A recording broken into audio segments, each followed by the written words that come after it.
PSL 7 में आज लाहौर कलंदर्स और पेशावर ज़ल्मी में जोड़ पड़ेगा। लाहौर की लड़कियां अपनी टीम लाहौर कलंदर्स की जीत के लिए पुरुमीद हैं। इसी बारे में बिलाल अकील हमें बताएंगे, जो इस वक्त लाहौर कॉलेज में मौजूद हैं।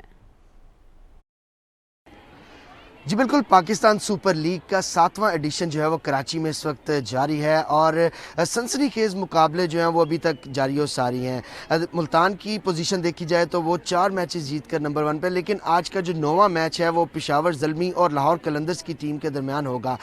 मैं इस वक्त लाहौर कॉलेज में मौजूद हूँ और मेरे साथ कुछ ख़वातीन हैं जो कि क्रिकेट को बड़े शौक से देखते हैं। हम उनसे बात करते हैं कि आज वो किस टीम को सपोर्ट कर रही हैं। जी ये बताइए कि लाहौर और पेशावर, आप किस टीम को सपोर्ट कर रही हैं? पेशावर ज़ल्मी। आपका फेवरेट प्लेयर कौन सा है? शुएब मलिक। तो क्या उम्मीदें आज शुएब मलिक से? जिस तरह लास्ट टाइम उसने मैच बहुत अच्छा ख़त्म किया था, बहुत अच्छा जितवाया था, तो मुझे उम्मीद है कि आज भी वो ऐसे ही धुआंधार बैटिंग करेगा और पेशावर ज़ल्मी को जीत दिलाएगा।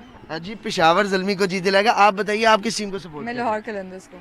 आप लाहौर की हैं? जी मैं लाहौर की हूँ, तो इसलिए मैं लाहौर कलंदर्स को सपोर्ट करूँगा। तो आपका फेवरेट प्लेयर कौन सा है? शाहीन शाह अफरीदी, क्योंकि वो इंडिया के खिलाफ भी बहुत अच्छा खेला था, इसलिए अब वो यहाँ पे भी हमें दिखा दें और लाहौर कलंदर्स को जिता दें मैच। यहाँ पर ख़वातीन जो शायकीन क्रिकेट हैं वो बड़ी पुरजोश हैं, क्योंकि PSL अब लाहौर में होंगे मैचेस 10 फरवरी से। उनका ये कहना है कि लाहौर की टीम जब भी आती है तो वो लाहौरी शायकीन जो है वो लाहौर कलंदर्स को सपोर्ट करते हैं, और उन्होंने ये कहा कि शाहीन शाह अफरीदी जिस तरह पहले से परफॉर्म करते आ रहे हैं इसी तरह जो है वो अब भी परफॉर्म करें।